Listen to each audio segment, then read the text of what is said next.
إنسانية خيري أو تكس إنسانية خيري أو يكبرا باستقرار تدبرا. الحمد لله رب العالمين والصلاة والسلام على سيدنا محمد وعلى آله وصحبه أجمعين.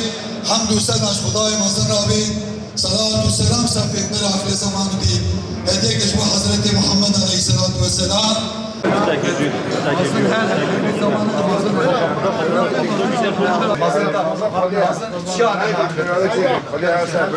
خاطر جماعت خاطر حمید kardeşim aşiretine Ertuğrul aşiretine herkese teşekkür ederiz. Allah hepinizden razı olsun.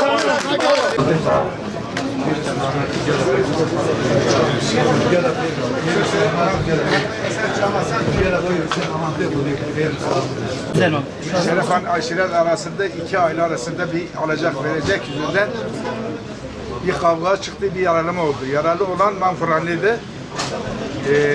Suçlu olan da Şerefani'ydi. Bugün barışı sağladık. Dünya Barışı Günü'nde bu barışı sağladığımız için hepinize çok teşekkür ediyoruz. Allah hayırlı uğurlu etsin. Olay bundan 1,5-2 ay önce olan 2 genç arasında çıkan bir olaydı. Bu olay biraz büyüdü. Büyümeden daha önceden büyüklerimiz, aile büyükleri bu işin önüne geçtiler, bu işi sakinleştirdiler. Maalesef bugün de gereken barış sağlandı. Ama bu barışı yapana herkese teşekkür ediyoruz, emeği geçen herkese teşekkür ediyoruz. Böyle bir günde, 1 Eylül Dünya Barış Günü'nde bu barışın yapılması da gerçekten anlamlıydı. Çok önem arz ediyor ilimiz için, ülkemiz için. Şimdi ilimizde sürekli sık sık yaşanılan olaylardır. Bu olayları da aile büyükleri, aşiret büyükleri, ilin ileri gelen STK'ları, kanaat önderleri, müsbir dediğimiz aksakalları bu işlerin öncülüğünü yaparlar, bu işleri barışla sonuçlandırırlar.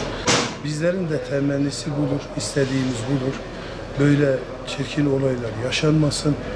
Yaşandıktan sonra da gayri ihtiyar yaşanıyor, yaşandıktan sonra da bu şekilde barışla sonuçlanması hepimizi mutlu ve memnun ediyor.